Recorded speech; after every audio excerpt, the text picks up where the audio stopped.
Welcome to the McNamara family. We have Dad, Captain Dennis McNamara. We have son, Warrant Officer Brendan McNamara. And then we have daughter, Captain Elizabeth McNamara. All Apache pilots for the 8th of the 229th Attack Reconnaissance Battalion here on Camp Taji, Iraq. And Elizabeth, at 4 years old, told me that she would fly Apaches when she grew up. And at the time, women weren't allowed to fly Apaches.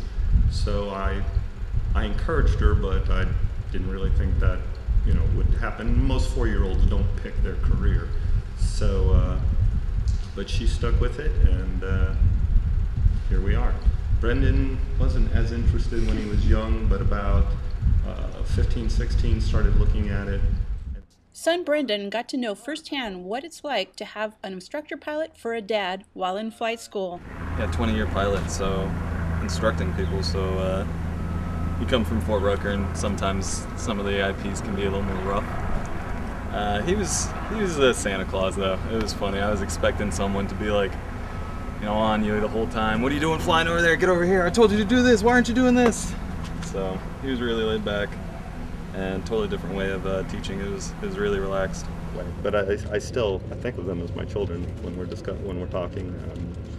Anything outside of work, but when we're talking work, then yeah, I see them as young pilots who I'm trying to help and help grow, help teach.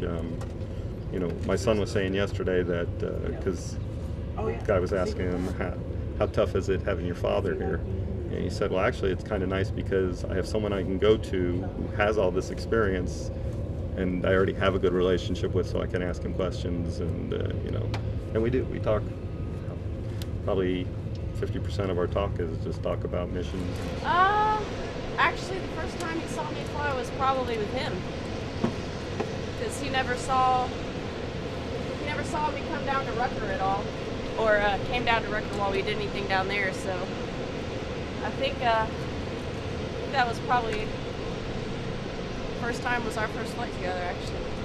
So for the McNamara family, it's business as usual as they continue their missions flying the skies of Iraq.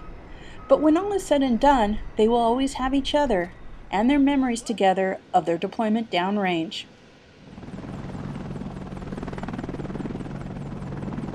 This is Army Staff Sergeant Yvonne Nahara reporting from Camp Taji, Iraq.